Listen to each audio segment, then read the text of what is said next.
महासमुंद की रहने वाली डॉक्टर प्रज्ञा चंद्राकर, जो अब विश्व के 3 जाने माने विश्वविद्यालयों में से एक हार्वर्ड यूनिवर्सिटी में रिसर्च करेगी। प्रज्ञा चंद्राकर का चयन हार्वर्ड यूनिवर्सिटी में रिसर्च फेलो के लिए हुआ है। वो कोविड-19 वायरस पर भी काम करेंगी और वैक्सीन निर्माण में अहम भूमिका निभाएंगी। डॉक्टर प्रज्ञा चंद्राकर ने बताया कि उन्होंने नहीं सोचा था कि हार्वर्ड में चयन हो जाएगा। उनका कहना है कि किसी भी सफलता के पीछे संयम होना जरूरी है। प्रज्ञा का अब फोकस हार्वर्ड में बेहतर काम करने पर है, ताकि वह अपने देश में एलिमेंट साइंटिस्ट बनकर लौटे और इसका फायदा भारत को भी मिल सके। वर्तमान में प्रज्ञा अमेरिका के न्यूयॉर्क के Albert Einstein college of medicine में पोस्ट डॉक्टर रिसर्च फेलो के पद पर काम कर रही हैं। हार्वर्ड यूनिवर्सिटी में सेलेक्ट होना अच्छी बात है, खुशी हुई। मैंने भी नहीं सोचा था कि मैं कभी हार्वर्ड में जाऊंगी, या मैंने ये भी नहीं सोचा था कि मैं जो अपना साइंस का करियर चूज कर रही हूँ ये मैं हार्वर्ड यूनिवर्सिटी में जाने के लिए कर रही हूँ, ये कभी भी नहीं सोचा था। कहीं मन में था कि हार्वर्ड यूनिवर्सिटी में काम करना है, बट उसके लिए जो जरूरी है वो ये है कि आपका पैशन कैसा है, क्योंकि उसका जो इंटरव्यू सिलेक्शन होता है वो आपके पब्लिकेशन पे होता है। मेरा पैशन मुझे लेके गया हार्वर्ड, मुझे ये लगता है। डॉक्टर प्रज्ञा चंद्राकर के हार्वर्ड यूनिवर्सिटी में चयन पर उनके परिवार में भी खुशी की लहर है। प्रज्ञा 2 बहनों और एक भाई में सबसे बड़ी हैं। उनके पिता गजानन चंद्राकर शिक्षक हैं और मां मंजू चंद्राकर एक गृहिणी है। प्रज्ञा के परिवार वालों का कहना है कि उनकी बेटी ने छत्तीसगढ़ ही नहीं पूरे देश का नाम रोशन किया है। बहुत खुशी हो रही है, जिनका खुशी का बयान जो है अपने शब्दों में कर पाना भी मेरे को मुश्किल लग रहा है। इतनी ज़्यादा खुशी हो रही है। हार्वर्ड यूनिवर्सिटी के बारे में तो नहीं सोचा था, लेकिन शुरू से मेधावी छात्रा थी, इसलिए मुझे ऐसा लगता था हर पल हर क्षण कि वह ऐसे कार्य करेगी जिसके प्रति हम लोग को सबको गर्व महसूस होगा। प्रज्ञा चंद्राकर बचपन से ही मेधावी छात्रा रही हैं। उन्हें स्कूल की पढ़ाई के दौरान कई अवार्ड भी मिल चुके हैं। उनकी प्रारंभिक शिक्षा महासमुंद के वेटनर मेमोरियल स्कूल से हुई। उसके बाद उन्होंने 10वीं से 12वीं तक की पढ़ाई केंद्रीय विद्यालय से पूरी करी और आगे की पढ़ाई चंडीगढ़ विश्वविद्यालय और तमिलनाडु से की। प्रज्ञा को पढ़ाने वाले टीचर ने बताया कि प्रज्ञा शुरू से ही कुछ अलग करने की चाह रखने वाली छात्रा थी। जिस क्लास से मैंने उसको पढ़ाना चालू किया, वहाँ पर पहले दिन जब मैं क्लास लेने गया था, तब मुझे सबसे ज़्यादा इम्प्रेस प्रज्ञा चंद्राकर ने किया था। और 2-4 दिन बाद मैंने उससे पूछा भी कि बहुत अच्छा पढ़ाई करती हो, एम क्या है? तो उसने बोला, सर मेरा एम बहुत बड़ा है, शायद मैं उसके लिए बहुत मेहनत करना चाहती हूँ और मैं एक साइंटिस्ट बनना चाहती हूँ। जाहिर है कि ये प्रज्ञा की मेहनत और लगन का नतीजा है कि जिसके बूते पर उन्होंने हार्वर्ड में रिसर्च करने का मौका मिलेगा। साथ ही प्रज्ञा उन लोगों के लिए भी एक मिसाल है जो ये सोचते हैं कि सफलता के लिए तमाम सुख सुविधाओं की जरूरत होती है, लेकिन प्रज्ञा ने ये साबित कर दिया है कि दिल में अगर कुछ कर गुजरने का जज्बा हो तो रास्ते खुद ब खुद खुल जाया करते हैं और संसाधनों का अभाव होते हुए भी राहें मंजिल तक पहुंचा देती हैं। नमस्कार, स्वागत है आपका। मैं हूं अभिषेक शुक्ल। कोरोना का काल चल रहा है और इस कोरोना काल के बीच पे बहुत सारी रिसर्चें हो रही है। वैक्सीन से लेकर तमाम चीज़ों पर, मेडिसिन पर काम हो रहा है। आज हम बात करेंगे छत्तीसगढ़ की एक ऐसी लड़की से जो महासमुंद से बिलोंग करती है और महासमुंद से निकलकर रिसर्च करते हुए हार्वर्ड यूनिवर्सिटी में उनका चयन हुआ है। कोरोना पर, वैक्सीन पर वो वहाँ पर काम करने वाली है। निश्चित रूप से उनके परिवार के लिए, हमारे पूरे देश के लिए, मध्य प्रदेश छत्तीसगढ़ के लिए बहुत गर्व का ये विषय है कि एक छोटे से शहर से निकली हुई लड़की वहाँ तक पहुँचती है। और आज हम सीधे उनके साथ वहाँ से ही जुड़ रहे हैं जहाँ वो मौजूद है। बात करेंगे और जानने की कोशिश करेंगे कि आखिरकार वहाँ तक वो पहुँची कैसी उनकी जर्नी रही, क्या वो वहाँ पर काम करने वाली है। मुलाकात करते हैं महासमुंद की प्रज्ञा चंद्राकर जी से। प्रज्ञा जी, बहुत बहुत स्वागत है आपका। Thank you so much Abhishek ji, आप मुझे यहाँ पे इनवाइट करने का और मेरे बारे में जानकारी हासिल करने का। मैं पूरी कोशिश करूँगी कि जो भी इंफॉर्मेशन मेरे पास है मैं आपको उसको सच्चाई के रूप जी में बता पाऊँ। तो thank you so much for inviting me. जी। प्रज्ञा जी, पहले तो बहुत बधाई आपको हार्वर्ड में सिलेक्शन के लिए। हम सबको बहुत गर्व है आप पर और बहुत उम्मीद भरी नज़रों से भी देख रहे हैं आपको। जी शुक्रिया। मैं भी हाई एक्सपेक्टेशन रखती हूँ अपने आप से और प्रज्ञा जी, पूरी हार्वर्ड में कोशिश करूँगी। जी जी, हार्वर्ड में सिलेक्शन आपका हुआ है, क्या वहाँ पर आप काम करने वाली? पहले सबसे पहले मैं यही जानना चाहूँगा। जी, जैसे कि आपको पता है, फिलहाल तो मैं Albert Einstein college of medicine New York में हूँ।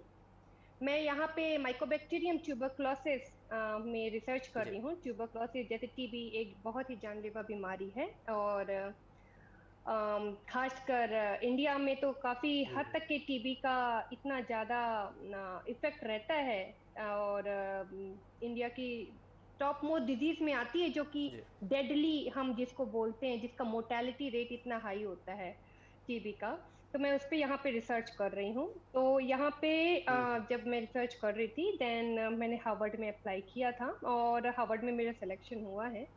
वहाँ पे मैं मेनली प्रोजेक्ट पे जो काम करने वाली हूँ वो पहला तो कोरोना वायरस पे है। कोरोना वायरस पे मेरा जो काम है उस पे मैं ये रिसर्च करने वाली हूँ कि जो हम जब भी कोई फॉरेन पैथोजन हमारे बॉडी में इन्वेड करता है तो फॉरेन पैथोजन हम उसको बोलते हैं जो कि हमारे बॉडी का नहीं है, वो फॉरेन अच्छा से मतलब वो फॉरेन है ना, हमारे बॉडी का नहीं है। इसलिए तो वो कुछ भी हो सकता है, चाहे वो वायरस हो सकता है, चाहे वो बैक्टीरिया हो सकता है, चाहे वो पैरासाइट हो सकता है या फंगस हो सकता है।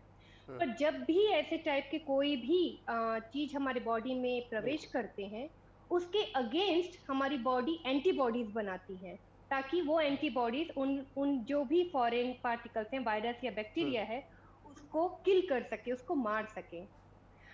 तो जो कोरोना वायरस जब हमारे बॉडी में एंटर होता है तो जो एंटीबॉडीज प्रोड्यूस करने वाली जो सेल्स होती हैं हमारी बॉडी की, सेल्स को बोलते हैं हम हिंदी में कोशिकाएं। तो ये जो कोशिकाएं होती हैं ये इसको हम बी सेल्स बोलते हैं साइंटिफिक जी लैंग्वेज में।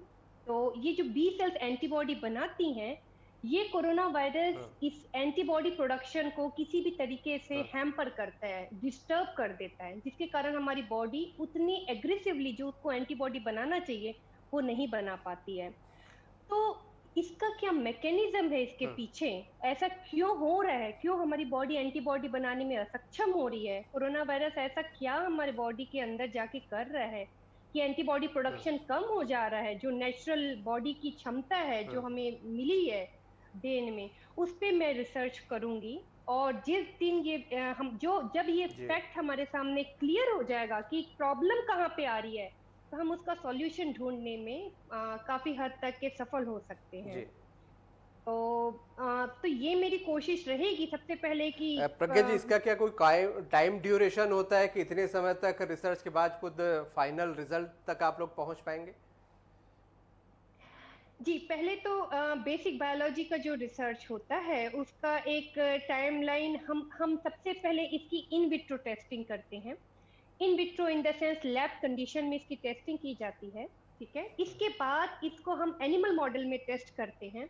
वंस इसका एनिमल मॉडल में एक हमें अच्छा रिजल्ट मिलेगा कि हाँ ये जो हमने जो भी हमारी फाइंडिंग्स है, इन विट्रो फाइंडिंग जो लैब में जो फाइंडिंग हुई है, इसको हम प्रूव करेंगे कि एनिमल में भी ऐसा हो रहा है जो कि ये जो फाइंडिंग्स हमारी सिमिलर वे में जा रही है। फिर हम इसको सेम चीज को जो ह्यूमन पेशेंट के जो सैंपल्स हैं उसमें ट्राई करेंगे और अगर हमें ये सेम चीज उसमें भी मिलेगी तभी हम इसको आगे लेके जा पाएंगे। बिल्कुल। प्रज्ञा जी, वहाँ पर अमेरिका में हमने देखा है थर्ड वेव आ चुकी है। किस तरीके से थर्ड वेव से वहाँ पर जूझा गया या कोरोना से? हमारे यहाँ भी सेकेंड वेव ढलान पर है, थर्ड वेव बताया जा रहा है कि और ख़तरनाक हो सकती है। क्या इस संबंध में कुछ आप बता पाएंगे? जी देखिए, यहाँ की जो वेव थी वो इतना प्रोमिनेंट नहीं था जिस तरीके से इंडिया में है। बिकॉज यहाँ की जो वैक्सीन स्ट्रेटेजी जो गवर्नमेंट ने अपनाई थी, इसके अगेन मैं दो पहलू की बात करूंगी। अमेरिका का जो पॉपुलेशन है that is not that equivalent two of course India का। तो पॉपुलेशन कम होने की वजह से यहाँ पर जो वैक्सीन स्ट्रेटेजी है जी। वो काफी अच्छे तरीके से काम कर पाई। तो हमें जो वैक्सीनेशन, क्योंकि हम तो जैसे इंडिया में एक फ्रंट लाइन वर्कर्स को वैक्सीन देना शुरू किया गया, हमें वैक्सीन मिलना शुरू हो गया था from the end of November, from the दिसंबर। तो दिसंबर में हमें वैक्सीन मिलना शुरू हो गया था। और जी। जहाँ तक अभी न्यूयॉर्क स्टेट की बात है, मैं बात करूँ यहाँ पर, तो हम अराउंड 70% ऑफ द पॉपुलेशन को वैक्सीनेटेड कर चुके हैं।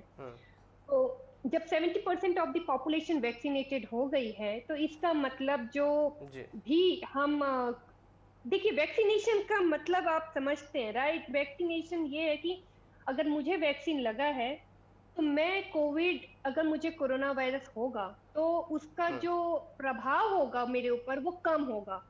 मैं ये तो नहीं बोलूंगी कि पूरी तरीके से सेफ होगा। सेफ्टी का तो जो मेजर है वो कंपनी 90% बताती है, 95% बताती है, बट हम उसको अगर लगभग मान के चलें तो इट इज अराउंड, अगर 80% भी है तो 20% की गुंजाइश रहती है हमारे पास। इसीलिए जो ये वैक्सीन है, this is not FDA approved, right? दे एक डिफरेंस है, ये इमरजेंसी अप्रूव्ड वैक्सीन है। जब हमें वैक्सीन मिलता है तो उसमें लिखा रहता है दिस इज नॉट द जी। जी बिल्कुल। FDA approved vaccine, this is emergency approval के लिए इसको मिला गया है, इसलिए इसमें कोई गुंजाइश है 20%। बट अगर मुझे कोरोना वायरस होता है और मुझे वैक्सीन लगा है तो इसका प्रभाव कम होगा हमारे ऊपर। पर इसका मतलब ये नहीं है कि मेरा वायरस किसी ठीक। जो इंसान जो कि जिसको वैक्सीन नहीं लगा है, मैं उसको वायरस नहीं दे सकती। मैं उसको दे सकती हूँ, आराम से दे सकती हूँ। तो इसके लिए जरूरी है कि around 70% of the population vaccine ले चुकी हो, तभी इसका जो आदान प्रदान है वो रुक सकता है ना? तो ये चीजें अमेरिका में थर्ड वेव काफी इंडिया में आ सकती है ऐसा माना जा रहा है। प्रज्ञा जी, इसे रोकने के लिए क्या तरीका हो सकता है? देखिए, इसके रोकने का दो तरीका हो सकता है। अगेन मैं जिसके मुझे नहीं पता कि मुझे इतने अच्छे से इसको डिटेल में डिस्क्राइब करना चाहिए कि नहीं, और लूपफुल कहाँ रहा है। बट क्योंकि मैं अमेरिका में हूँ और मुझे ये पता है, सिंस जब से कोविड शुरू हुआ था मैं अमेरिका में ही हूँ, तब से हम में से किसी भी लोगों ने मास्क कभी भी नहीं उतारा। नो गैदरिंग, कोई भी गैदरिंग नहीं हुई है, चाहे वो लैब में हो। हाँ, हम लैब में भी इनफेक्ट अगर हमारा टीम है जो कि काम करता है तो भी हम शिफ्ट में काम करते थे। इसका मतलब बहुत ही सावधानी यहाँ पर बढ़ती गई है ना? और मास्क बिल्कुल भी नहीं निकला है। और 1.5 साल के बाद आज क्या बोलते हैं, ये अनाउंसमेंट हुआ है कि जिसको दोनों वैक्सीन लग चुकी है वो मास्क निकाल सकते हैं। तो इस तरीके की सावधानी यहाँ पर कंटिन्यूअसली 1.5 साल से बढ़ती गई है। उसका नतीजा है कि जो वेव यहाँ लहर आई थी वो इतना ज्यादा प्रभावशाली नहीं रहा। कहीं ना कहीं इंडिया में ये जी। बहुत बड़ी चूक हुई है, और जिसके जी। कारण शायद हम सभी दुखी हैं। और इंडिया में नहीं, यहाँ पर भी लोग काफी चिंतित हैं कि इंडिया में हालत दिनों दिन खराब होते जा रही है। तो इसका एक ही उपाय मैं बताना चाहूंगी, ये यही है कि लोगों की सावधानी है कि अपना मास्क बिल्कुल भी ना उतारें। अगर अभी तक की चूक हो चुकी है तो आने वाले 1 साल में चूक ना हो।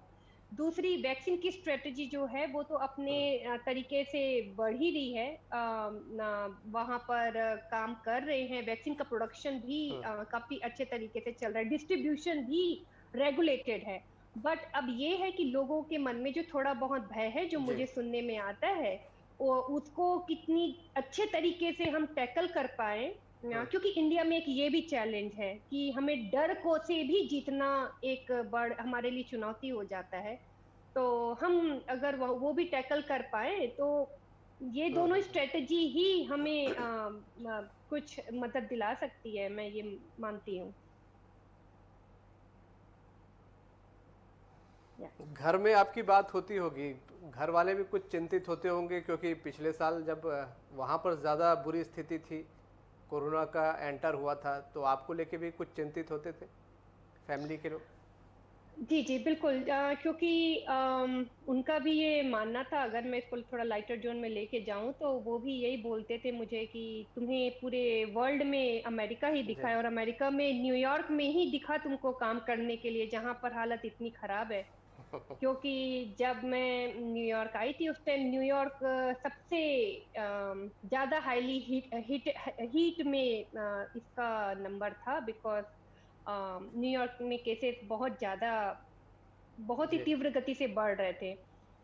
बट जैसे कि मैंने बताया आपको कि हमने लैब जाना नहीं छोड़ा था, क्योंकि हम फ्रंटलाइन वर्कर्स हैं, हमें रिसर्च करनी जी होती है एट एनी कॉस्ट, है ना, हमें टेस्टिंग भी करनी थी, और साइड बाय साइड हमारा प्रोजेक्ट भी चल रहा था, उस पर भी काम करना जी था। तो हमने सावधानी से काम किया। जो हमारा लैब का अगर टीम है, अगर हम लैब में 20 लोग, 10-20 लोग काम करते हैं, तो उसमें से 10 सुबह की शिफ्ट में काम करते थे, 10 शाम की शिफ्ट में काम करते थे, और सोशल डिस्टेंसिंग जो हमारे बेंच काम करने की जो हमारी जगह है उसमें प्रॉपर बनी रहती थी।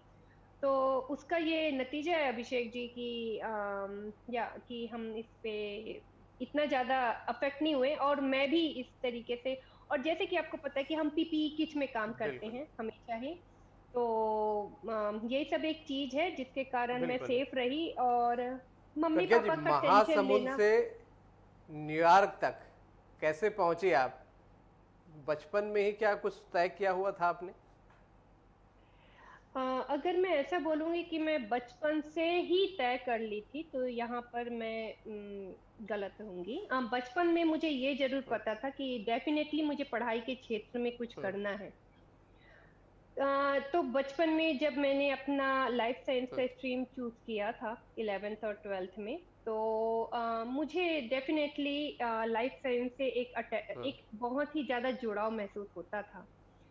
पर उस टाइम तक के ऐसे रिसर्चर या साइंटिस्ट का ख्याल वहां पर मुझे नहीं मिल पाता, वहां पर इतना नहीं हो पाया, बिकॉज एक्सपोजर डेफिनेटली वहां पे इतना ज्यादा नहीं है। कमिंग फ्रॉम स्मॉल टाउन, ये मैं बोल सकती जी हूँ। और उस टाइम में जब मैं निकली थी तब इंटरनेट भी नहीं इतना ज्यादा, अपने जो अभी जितना इंटरनेट का चलन है वो नहीं था, तो मेरे लिए डिफिकल्ट था। पर जब मैं अपना ग्रेजुएशन कर रही जी थी चंडीगढ़ से, तो ग्रेजुएशन में मैं एक सब्जेक्ट हमें इंट्रोड्यूस किया गया जिसका नाम इम्यूनोलॉजी था। वो इम्यूनोलॉजी या बॉडी की इम्यूनिटी के बारे में जानना, ये मुझे बहुत ही ज्यादा फैसिनेटिंग लगा। हाँ, बट स्कूल का एक वाक्य मुझे जरूर याद है जो कि मैं हमेशा याद करती हूँ। मेरी प्रिंसिपल थी मिस एन गीता राव। जी वो बहुत ही ब्रिलियंट टीचर थी। अ, वो गोल्ड मेडलिस्ट थी चेन्नई यूनिवर्सिटी से अपने फिजिक्स के सब्जेक्ट में। प्रिंसिपल होने के बावजूद भी वो हमें फिजिक्स अच्छा पढ़ाया करती थी, 2 चैप्टर, तो जो कि उनका फोटे था। तो और वो इतनी अच्छी थी अपने सब्जेक्ट में, इतनी थॉरो थी कि वो अपने पैशन के लिए स्टूडेंट्स को पढ़ाती थी। तो वो जो उनका पैशन था कि अगर स्कूल में फिजिक्स टीचर हैं तब भी मैं अपने स्टूडेंट्स को उनके मार्क्स को बेटर करने के लिए अपने अपने तरीके से पढ़ाऊंगी, वो पैशन मुझे हमेशा ही प्रभाव करता था। बहुत ही ज्यादा प्रभावशाली उनका इम्पैक्ट रहा मेरे ऊपर। फिर मैं जैसे बता रही थी, मैं ग्रेजुएशन के लिए चंडीगढ़ मूव की। फिर अच्छा चंडीगढ़ में इम्यूनोलॉजी का सब्जेक्ट मुझे इंट्रोड्यूस कराया गया। तब मुझे पता चला कि बॉडी की इम्यूनिटी अच्छा ऐसे फंक्शन करती है। ये टॉपिक उस दिन से मेरा फेवरेट हो गया। और फिर जब मैंने पोस्ट ग्रेजुएशन में अन्नामलाई अच्छा यूनिवर्सिटी से किया, तो अन्नामलाई यूनिवर्सिटी में एक साइंटिस्ट थी, प्रोफेसर थी, डॉक्टर नागिनी। डॉक्टर नागिनी से मैं काफी ज्यादा प्रभावित थी। उनका लैब, उनका रिसर्च करने का तरीका, वो कैंसर बायोलॉजी में रिसर्च करती थी, मुझे काफी फैसिनेटिंग लगता था। वो कैंसर बायोलॉजी में इम्यूनिटी रिलेटेड काम करती थी। फिर मैंने अपना नेट का प्रिपरेशन चालू किया, क्योंकि तब तक मुझे पता चल चुका था, मैंने उनकी लैब देख चुकी थी, तो मुझे लगता था कि कहीं ना कहीं रिसर्च का फील्ड मेरे लिए अच्छा हो सकता है। पर जब मेरा एक, अगर मैं बोलूंगी कि मेरा groundbreaking decision being research करने का कहाँ पे हुआ, वो हुआ जब मैं पार्ट सी की तैयारी जब मैं नेट की तैयारी कर रही थी, CSIR नेट, जो कि लाइफ साइंस में होता है। तो वहां पर हमेशा बताती हूँ कि मेरा जो, उसमें 3 सेक्शन होते हैं, part A, part B, part C. तो जो पार्ट बी का सेक्शन होता है वो थ्योरेटिकल सेक्शन होता है, आपके नॉलेज को उसमें टेस्ट की जाती है। वो मेरा इतना ज्यादा स्ट्रांग नहीं था। अच्छा बट जो पार्ट सी का जो सेक्शन होता है, जिसमें आपको अच्छा सोच के किसी भी चीज का आंसर देना पड़ता है, आपको एक हाइपोथेसिस दी जाती है, एक इमेजिनरी हाइपोथेसिस दी जाती है कि आप सोचिए कि ऐसा हो रहा है, आपको क्या लगता है कि ऐसा हो पाएगा। तो वो जो सोचने की जो क्षमता है ना, वो मेरी इमेजिनेशन पावर, मुझे इस दौरान पता चली कि मेरा पार्ट सी काफी ज्यादा स्ट्रांग था। हमें 75 क्वेश्चन में से 25 क्वेश्चन बनाने पड़ते थे पार्ट सी में, और मुझे आज भी याद है कि मेरे 25 में से 25 सही थे, और मेरे 100 मार्क्स उसी में ही आ गए थे नेट के दौरान। तब मुझे अच्छा पता चला कि मेरे सोचने की क्षमता अरे वाह थोड़ी अच्छी है। और ये मेरे दोस्त भी बोलते थे, क्योंकि वो पार्ट सी का मेरा इतना अच्छा हाई स्कोर हमेशा ही रहता था। फिर मैंने अपना रिसर्च स्ट्रीम चूज किया। मैं उसके बाद CSIR नेट में थ्रू मैं अपना PhD में एंटर हुई। PhD मैंने अपना central drug of research institute of India से किया, विच इज CDRI। ये एक CSIR का लैब है, लखनऊ में स्थित है। ये जो लेबोरेटरी जी है, इसमें बहुत से डिपार्टमेंट हैं, दे ऑल वर्क टुगेदर, ताकि इंडिया को बहुत ही बेहतरीन ड्रग्स मिल सके डिफरेंट डिजीज में।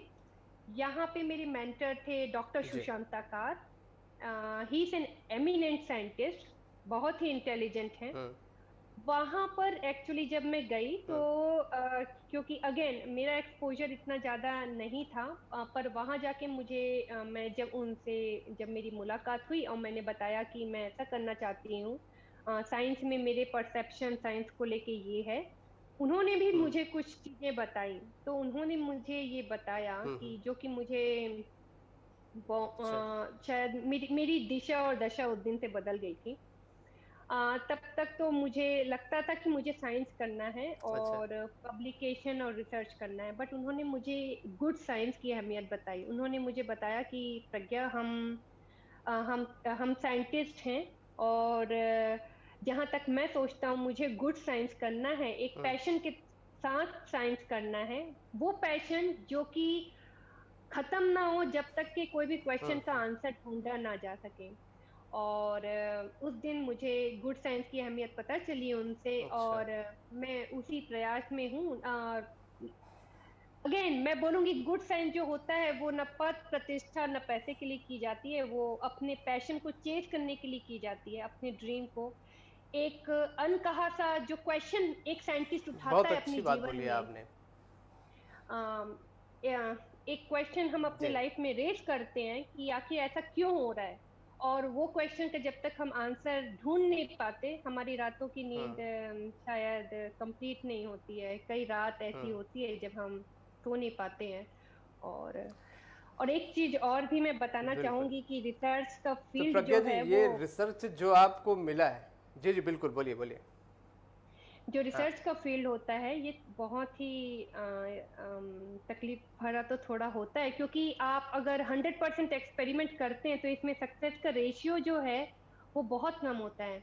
अगर आप 100 एक्सपेरिमेंट करते हैं तो आप ये सोचिए कि 20% ही उसका आपको सक्सेस मिलेगा। तो वो 20% सक्सेस मिल रहा है, उसमें भी वो जज्बा बनाए रखना कि एक दिन ये पूरा होगा, वो बहुत जरूरी है। तो यही मैं बताना चाहूंगी कि रास्ता कठिनाई भरा है, जी बट जो खुशी होती है ना वो, प्रज्ञा जी, मैं ये पूछ रहा था, रिसर्च कंप्लीट करने के बाद क्या फ्यूचर के लिए सोचा है आपने? इंडिया वापसी आपकी होगी, और होगी तो कैसा, क्या सोचा है कुछ? जी ये तो बिल्कुल सोचा है कि मैं इंडिया वापस आऊंगी। जब जिस दिन मैं अपना देश छोड़ रही थी, उस देश से मेरा उसी दिन ही एक बहुत ही बड़ा प्रॉमिस था। मेरे लिए भी देश छोड़ना इमोशनल मूवमेंट था। बट मैं जब छोड़ रही थी अपने कंट्री को, तो मैंने उससे बोला था कि मैं वहाँ सीखने जा रही हूँ, और जितनी भी इनकी बेस्ट टेक्नोलॉजी है और थॉट प्रोसेस है, मैं वो सीखूंगी। बहुत ही अच्छे तरीके से सीखूंगी जितना मैं सीख पाती हूँ, और मैं वहाँ एक हार्ड वर्क करने की कोशिश करूंगी। बट उसके बाद मैं लौट के इंडिया आऊंगी और फिर मैं इंडिया के लिए काम करूंगी। क्योंकि देखिए, हम अपना देश छोड़ के आते हैं, बट मूल रूप से हम हमारे देश के निवासी हैं। हमारे देश ने हमारे पीछे कितनी 30 साल, जब में हम यहाँ पे आए हैं, तो 30 साल तक हमें हमारे देश ने बड़ा करके दिया है। ये जो थॉट प्रोसेस मैं बोलती हूँ, और ये सब मुझे मेरी कंट्री ने दिया है, तो मैं इसको मेरे देश में ही जी। यूज करूंगी फाइनली आके। शायद आज से 5 साल बाद, पर मैं आऊंगी जरूर, बहुत अच्छी बात और है। मैं वहाँ पे काम करूंगी।